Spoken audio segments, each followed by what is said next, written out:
Selon vous, y a-t-il plusieurs sauveurs? Sauveur. Oh, ben là, vous me mêlez pas mal. Sauveur? Je sais pas. Non, il n'y en a rien qu'un d'après moi. Ben, si tu crois en Christ, ben, ça va être Christ. Si tu crois en Bouddha, ça va être Bouddha. Si tu crois en Krishna, ça va être Krishna. C'est sûr, moi, je crois ce que la Bible dit, puis la Bible nous présente Jésus comme sauveur. Je crois que c'est le sauveur. Oui. Oui. Dans toutes les religions. Non, pour moi, le sauveur, c'est quand même, ça reste que c'est Jésus encore. C'est notre sauveur, c'est nous-mêmes, il faut se sauver. Il faut être bien dans sa peau, puis aimer les gens, puis accepter la vie.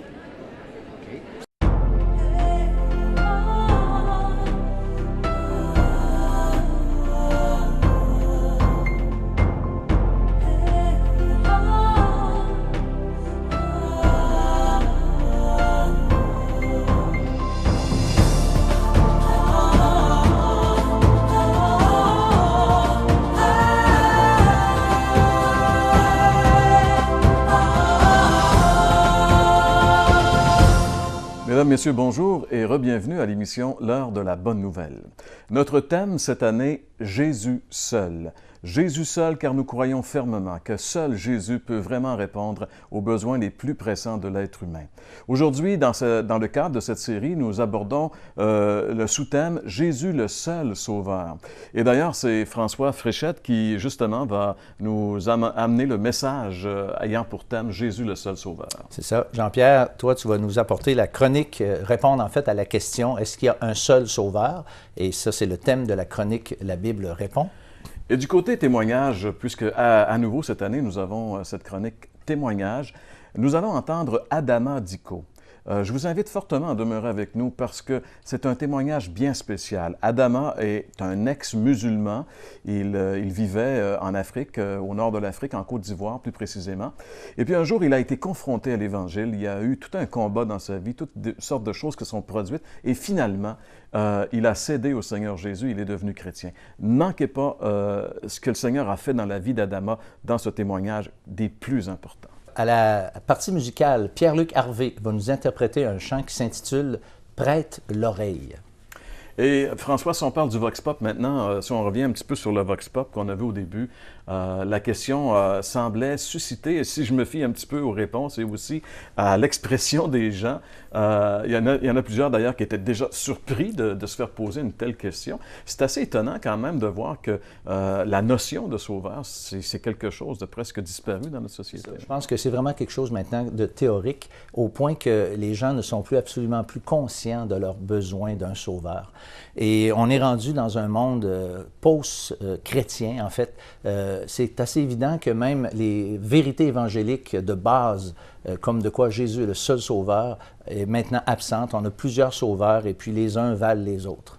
Alors cela démontre encore une fois l'importance que vous puissiez savoir ce que la Bible a à dire sur ce sujet des plus importants parce qu'il y va bien sûr de notre éternité. Donc, demeurez à l'écoute car c'est l'heure de la bonne nouvelle.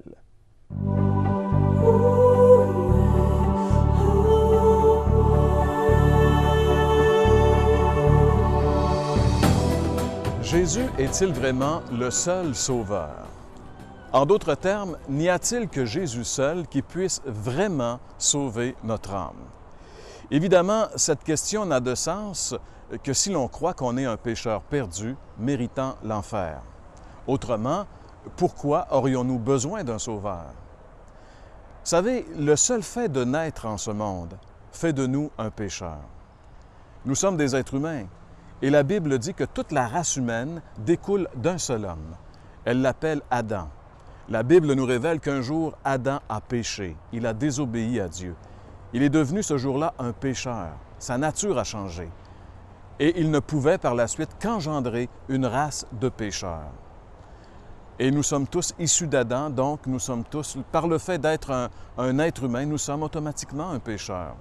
C'est terrible, et c'est ce que la Bible dit d'un couvert à l'autre. Cette vérité a été résumée d'une manière majestueuse par l'apôtre Paul en quelques mots dans son Épître aux Romains, chapitre 3, le verset 23, où il dit « Tous, c'est-à-dire tous sans exception, ont péché et sont privés de la gloire de Dieu. » Vous savez, peut-être que vous en doutez un peu, mais j'aimerais vous proposer un petit exercice pour vous en convaincre. Prenez quelques instants, réfléchissez sérieusement à votre vie. Et vous allez voir que ce ne sera pas tellement long avant que vous trouviez dans votre vie, peut-être par des bris de relations ou quoi que ce soit, un peu de haine, un peu d'orgueil, un peu d'égoïsme.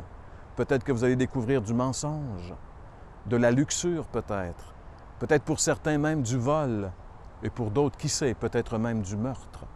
Nous sommes pécheurs. C'est ce que la Bible ne cesse de nous dire. Et le pire, vous savez, la Bible dit qu'un seul péché et c'est fini.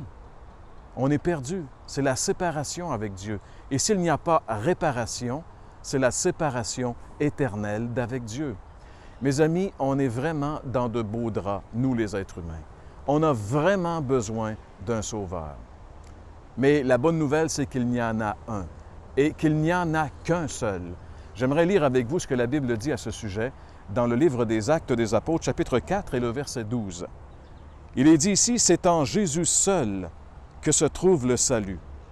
Dans le monde entier, Dieu n'a jamais donné le nom d'aucun autre homme par lequel nous devions être sauvés. » La Bible, elle est claire et formelle ici.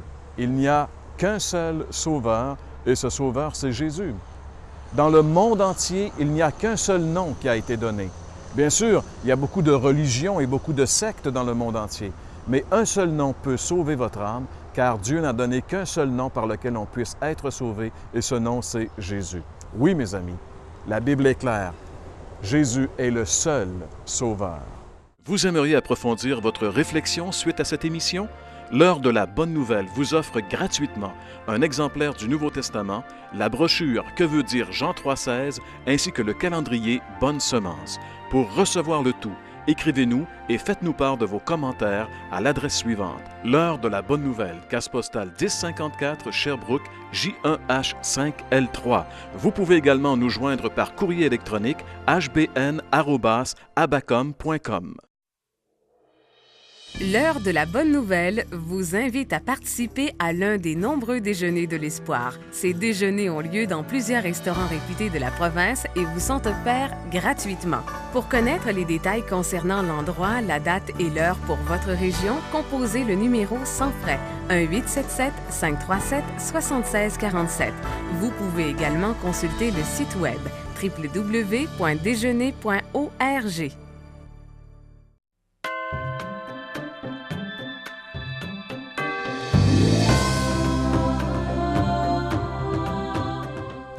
Je suis l'aîné d'une famille de 9 enfants, dont 6 sont de même mère que moi et 3 sont de la deuxième femme de mon père. Je suis originaire du Burkina Faso, le nord-ouest Tougan. Et je suis né dans cette modeste famille musulmane sunnite, très engagée dans l'islam. Et à l'âge de 5 ans, mon père m'a conduit déjà à l'école coranique pour m'inculquer la base de l'islam afin que je puisse bien pratiquer l'islam. Et plus tard, en 1972, mon père m'a conduit à l'école française pour apprendre aussi à lire et écrire. Mais malheureusement, l'école n'a pas marché. J'ai dû me retrouver en Côte d'Ivoire chez mon oncle. Alors, à cette période, mon oncle était boulanger et il m'a amené vendre du pain dans un dépôt de pain dans le quartier de Cocody, Cité des Arts. Mais pendant mon séjour en Côte d'Ivoire, il faut dire que j'ai continué de pratiquer ma foi musulmane comme il faut, sans relâchement. Mais malgré tout mon sérieux, il y avait des questions qui me perturbaient, mais parmi ces questions, il y en avait une qui était très importante pour moi. C'était de savoir si je mourais, est-ce que j'irais au paradis? Je n'avais pas la certitude que si je mourais, je pouvais aller au ciel. Alors, je faisais des recherches et pendant mes recherches et mes lectures, j'ai rencontré des personnes qui m'ont conduit, sinon qui m'ont permis de découvrir la Bible et ce livre qui a répondu à toutes mes questions, surtout à cette question importante, la certitude du salut. Et quand j'ai lu dans la Bible, j'ai trouvé le verset de Jean 3,16 qui dit, pas Jean 3,16, Jean 14,6 qui dit, « Je suis le chemin, la vérité et la vie, nul ne vient au Père que par moi. » Et cette question m'a tellement touché, cette réponse, je suis allé voir l'imam de mon quartier avec lequel on a discuté. Alors je lui ai posé la question de savoir, est-ce que lui en tant qu'imam, est-ce qu'il pouvait être sûr que s'il mourait, il irait au ciel? Il a dit, personne ne peut le savoir sauf Dieu. Et je lui ai dit, mais est-ce que lui ne peut pas? Il a dit, mais lui-même, il faut pratiquer toute la religion comme il faut. J'ai dit, mais comme lui, il est un bon musulman, il devrait connaître le chemin pour aller au ciel. Est-ce que si lui-même il mourait, est-ce qu'il sera sauvé? Il dit, Dieu seul le sait, c'est peut-être. Alors, en ce moment, je lui ai donné un exemple pour comprendre. J'ai dit, supposons que tu montais dans un autobus et que tu partais d'Abidjan à Bouaké, c'est la deuxième ville de la Côte d'Ivoire. Et puis tu demandes au chauffeur de l'autobus pendant votre parcours, est-ce que, monsieur le chauffeur, est-ce que l'autobus nous amène à Bouaké? Et puis le chauffeur dit, moi je ne sais pas, Dieu seul le sait. Est-ce que tu vas rester dans son autobus? Il dit, non, s'il me dit ça, je descends. Je dis, mais pourquoi? Il dit, mais il ne sait même pas où le chemin, l'autobus le mène.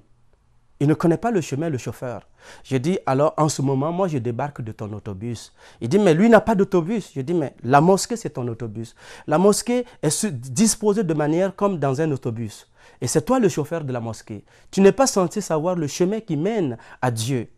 Tu n'es pas sûr de ton salut. Comment tu restes? Les autres qui prient derrière toi seront sûrs de leur salut. Et c'est à partir de ce moment que j'ai débarqué de son autobus, c'est-à-dire j'ai quitté l'islam pour devenir chrétien. Parce que Christ me rassurait le salut. Il disait que lui, il était le chemin, la vérité et la vie. Nul ne vient au Père que par lui. Mais il faut dire que ça n'a pas été facile. Quand je suis devenu chrétien, j'ai été persécuté. Pendant 12 ans, ma famille m'a rejeté. Et pendant ces persécutions, Dieu m'a permis de faire une formation professionnelle et théologique en même temps. Et aujourd'hui, je travaille pour la gloire de Dieu au Canada avec ma femme.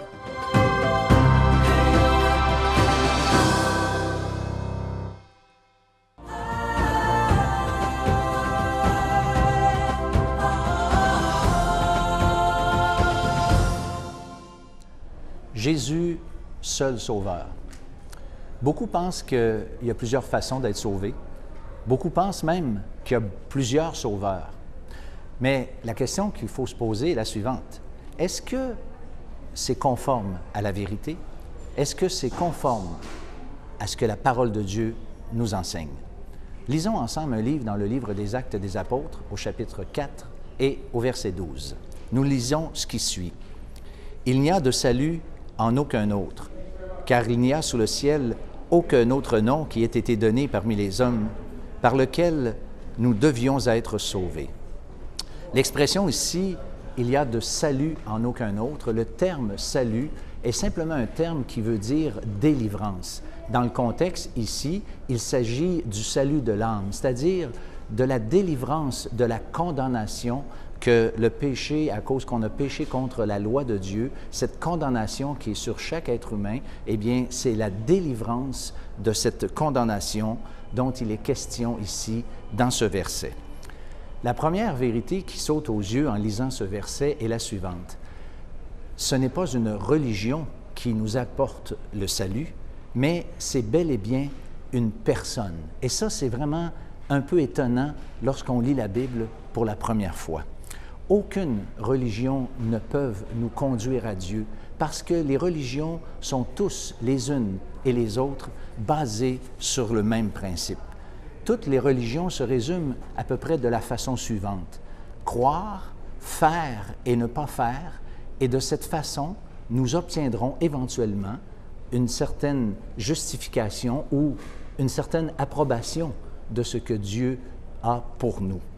Maintenant, on peut dire que la plupart des religions ont un dénominateur commun. Et ce dénominateur commun est le suivant.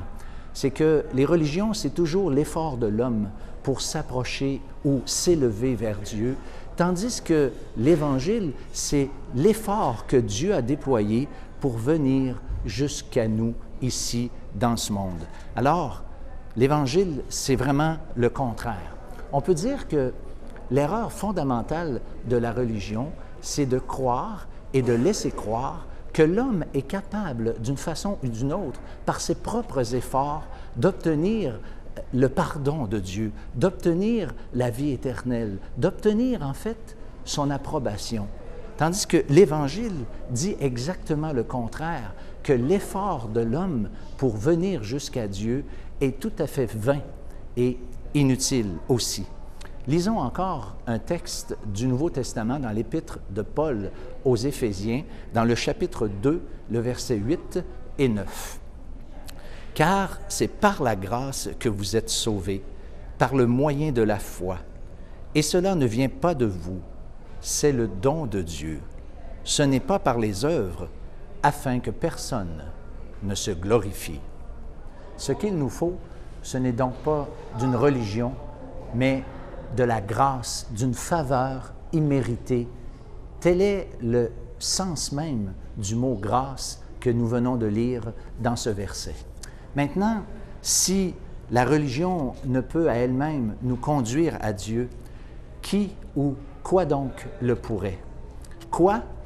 Je vais vous dire simplement rien. N'essayez pas de chercher, la Bible est claire, il n'y a rien qu'on puisse faire pour nous obtenir la faveur de Dieu. Maintenant, qui pourrait le faire? Qui pourrait mourir pour nous? Eh bien, moi, je peux vous dire franchement, moi, je ne peux pas mourir pour vous. Vous ne pouvez mourir pour moi. Moi, je ne peux pas mourir, ni personne ne peut mourir pour les autres, parce que nous sommes tous pareils, nous sommes tous des pécheurs. Mais si nous sommes incapables de nous racheter nous-mêmes, pourquoi sommes-nous incapables? Eh bien, la réponse se concrétise dans un court verset que je lis à l'instant. « Car le salaire du péché, c'est la mort. » La seule façon d'éviter la condamnation, c'est qu'un autre puisse éventuellement mourir pour nous. J'aimerais vous raconter une histoire pathétique de deux frères. Le plus aîné était déjà un chrétien et sa vie, bien sûr, était en ordre. Et puis, il y avait un plus jeune frère que lui, dont la vie était vraiment débridée, il vivait dans le péché, etc. Et puis, un jour, ce jeune homme a tué quelqu'un au point qu'il a dû se fuir les lieux du crime et il est allé se réfugier chez son frère. Et ce frère, bien sûr, l'a accueilli et puis il lui a demandé quelque chose d'un peu particulier. Il a dit « Donne-moi tes vêtements » qui étaient bien sûr maculés de sang. Il les a revêtus. Et quand la police est arrivée, eh bien, ils l'ont pris avec eux, ils l'ont arrêté, ils l'ont jugé, ils l'ont condamné et finalement, ce frère innocent a été exécuté, imaginez. De telle sorte que l'homme le plus jeune a tellement été bouleversé de cette histoire qu'il s'est vraiment converti, sa vie a été complètement transformée. Et cet homme aurait dit un jour, « 2 hommes sont morts pour moi ». Bien sûr, il faisait ici allusion à ce frère qu'il aimait tant et qui avait littéralement donné sa vie pour lui. Mais aussi, il faisait allusion à ce que le Christ a fait pour lui en mourant sur la croix du Calvaire. Nous y reviendrons. Devant la parfaite justice de Dieu, nous sommes tous comme ce jeune homme. Nous sommes tous des criminels. Certains me diront qu'ils n'ont peut-être jamais tué, jamais volé ou menti, ce qui, tant qu'à moi, est déjà douteux, mais c'est vrai que tous n'ont pas commis un meurtre, un adultère ou des choses semblables. Mais laissez-moi vous dire que selon la Bible, le péché est d'abord dans le cœur de l'homme, au point que la concrétisation du péché n'est que le fruit de ce qu'il y a à l'intérieur du cœur de l'homme. Nous avons donc, chacun d'entre nous, un problème qui s'appelle le péché et que ce péché nous condamne aux yeux de la sainte justice de Dieu. Maintenant, si la religion, si nous-mêmes, on ne peut pas se sauver et se racheter, y a-t-il de l'espoir? Y a-t-il quelqu'un qui pourrait vraiment mourir pour nous? Eh bien, j'aimerais vous dire simplement, mes chers amis, que oui, il y a quelqu'un qui est prêt de le faire. Il y a quelqu'un qui veut le faire. Et qu'est-ce qui est merveilleux? C'est qu'il y a quelqu'un qui l'a fait. C'est vrai. Jésus, il y a 2000 ans, donnait sa vie pour nous sur la croix du Calvaire en rançon pour les péchés du monde entier, nous dit la Bible. Beaucoup pensent que la croix est un accident, mais j'aimerais vous rappeler que Jésus lui-même a annoncé en des termes très précis qu'il allait mourir, souffrir et mourir, être livré. Les prophètes de l'Ancien Testament, des centaines d'années à l'avance, ont aussi annoncé la mort du Messie. Et encore plus merveilleux sans doute, le Nouveau Testament nous affirme que la croix était dans le plan de Dieu avant même la fondation du monde. Donc, Jésus n'était pas un accident. Mais pourquoi alors Jésus est-il celui qui peut mourir effectivement à notre place? Eh bien, la réponse est simple. Jésus est le seul qui remplissait toutes les exigences de la sainte loi de Dieu afin de qualifier pour prendre notre place, mourir pour nos péchés. Jésus, nous dit la Bible, est Dieu et il est infini. Et à cause qu'il est infini, sa mort avait une valeur de telle sorte qu'il pouvait mourir pour les hommes, les péchés du monde entier. C'est ce que la Bible nous enseigne. Contrairement aux frères de notre histoire qui étaient innocents, ils ne pouvaient mourir que pour un seul meurtrier. Mais Jésus, lui, a donné sa vie pour les péchés du monde entier, nous rapporte la Bible. Aussi, on peut souligner une autre vérité très importante, celle-là, c'est le fait que Jésus est saint. La Bible nous affirme que le Christ, lorsqu'il a marché sur cette terre, est le seul homme de toute l'histoire du monde qui avait jamais ni péché en pensée, en parole ou en œuvre. Et de ce fait, cette sainteté ou cette justice ou cette innocence du Christ le qualifiait justement pour prendre la place des pécheurs coupables que nous sommes. Un autre aspect important aussi, c'est le fait que Jésus était volontaire. Et, chers amis, la Bible est extrêmement claire là-dessus, que Jésus a été volontaire. Personne ne lui a imposé, mais il a voulu vraiment donner sa vie, au point que j'aime à penser que ce ne sont pas les clous qui ont retenu le Christ en croix, mais bel et bien son amour pour vous et pour moi. Et puis, il a vraiment donné sa vie pour chacun d'entre nous. J'aimerais répéter ce verset qu'on a lu ensemble déjà. « Il n'y a de salut en aucun autre, car il n'y a sous le ciel aucun autre nom qui ait été donné parmi les hommes, par lequel nous devions être sauvés. » J'aimerais vous faire remarquer ici cette expression « être sauvé ». C'est une expression un peu particulière peut-être, mais c'est une expression extrêmement importante. Aujourd'hui, si vous entendez sa voix, n'endurcissez pas vos cœurs, nous dit la Bible. Alors, nous devons reconnaître que nous sommes perdus. Nous devons reconnaître, mes chers amis, que chacun de nous sommes responsables devant la loi de Dieu que nous avons brisée, violée, chacun d'entre nous. Nous devons aussi reconnaître qu'il nous est impossible nous-mêmes d'obtenir la faveur de Dieu par nos propres efforts, par nos propres moyens. Et puis, il est extrêmement important aussi de reconnaître que la mort de Jésus-Christ sur la croix est la seule qui soit suffisante pour satisfaire Dieu afin qu'il puisse nous accorder son pardon, sa grâce et sa faveur. Je vous invite simplement à le lui demander dans une simple prière et dites-lui que vous voulez maintenant obtenir cette faveur que vous ne méritez pas, mais que Dieu vous offre dans la personne de son Fils. Abandonnez tout espoir dans la religion peut-être qui est la vôtre. Elle ne vous apportera jamais le pardon. Mais croyez que Jésus est le seul et unique, et lui est prêt et il veut maintenant vous pardonner. Je vous invite à le faire maintenant.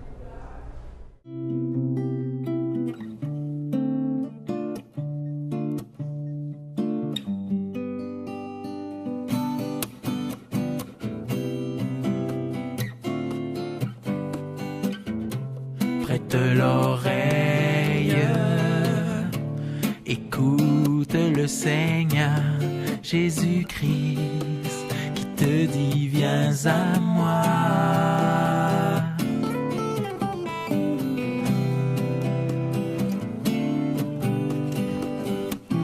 Que ceux qui souffrent, qui sont peinés, qui sont fatigués, viennent à la source de vie. C'est Jésus-Christ qui vous invite tout simplement. Il est temps de faire la la paix avec Dieu. Oui, Dieu pardonnera tes péchés si tu crois. Prête l'oreille, écoute le Seigneur Jésus-Christ qui te dit viens à moi. Prête l'oreille, écoute le Seigneur Jésus-Christ qui te dit viens à moi.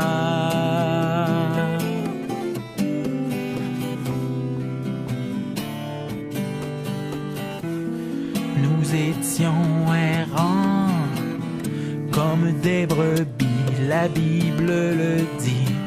Nous suivions notre propre voie, insouciants de Dieu. Mais Jésus-Christ a livré sa vie pour nous ses ennemis. Quel amour, quelle grâce infinie. Oui, Dieu pardonnera tes péchés si tu crois. Prête l'oreille, écoute le Seigneur Jésus-Christ.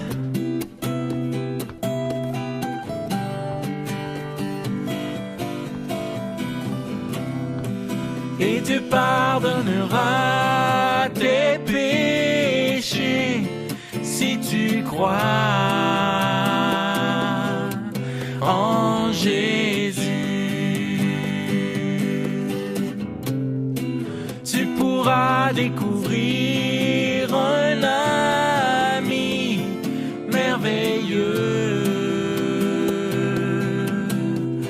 Jésus. Et Dieu pardonnera tes péchés si tu crois en Jésus. Tu pourras découvrir un ami merveilleux, Jésus.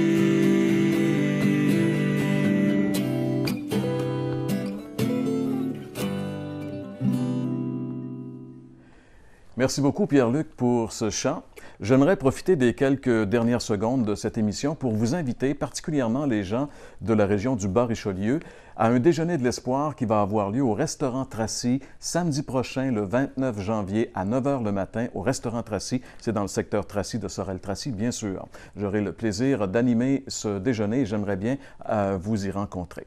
François, merci beaucoup pour ta participation à l'émission. Et il ne nous reste qu'à vous souhaiter de passer une bonne semaine et à vous donner rendez-vous la semaine prochaine pour une autre émission de l'heure de la bonne nouvelle. Vous aimeriez approfondir votre réflexion suite à cette émission? L'heure de la bonne nouvelle vous offre gratuitement un exemplaire du Nouveau Testament, la brochure Que veut dire Jean 3,16 ainsi que le calendrier Bonne Semence. Pour recevoir le tout, écrivez-nous et faites-nous part de vos commentaires à l'adresse suivante. L'heure de la bonne nouvelle, case postale 1054 Sherbrooke, J1H5L3. Vous pouvez également nous joindre par courrier électronique hbn@abacom.com. L'heure de la bonne nouvelle vous invite à participer à l'un des nombreux déjeuners de l'espoir. Ces déjeuners ont lieu dans plusieurs restaurants réputés de la province et vous sont offerts gratuitement. Pour connaître les détails concernant l'endroit, la date et l'heure pour votre région, composez le numéro sans frais 1-877-537-7647. Vous pouvez également consulter le site web www.déjeuner.org. L'heure de la bonne nouvelle tient à remercier le manoir Bricky. Il ne connaît pas le chemin, le chauffeur. Je dis, alors en ce moment, moi je débarque de ton autobus. Il dit, mais lui n'a pas d'autobus. Je dis, mais la mosquée c'est ton autobus. La mosquée est disposée de manière comme dans un autobus. Et c'est toi le chauffeur de la mosquée. Tu n'es pas censé savoir le chemin qui mène à Dieu. Tu n'es pas sûr de ton salut. Comment tu iras, les autres qui prient derrière toi seront sûrs de leur salut. Et c'est à partir de ce moment que j'ai débarqué de son autobus C'est-à-dire j'ai quitté l'islam pour devenir chrétien.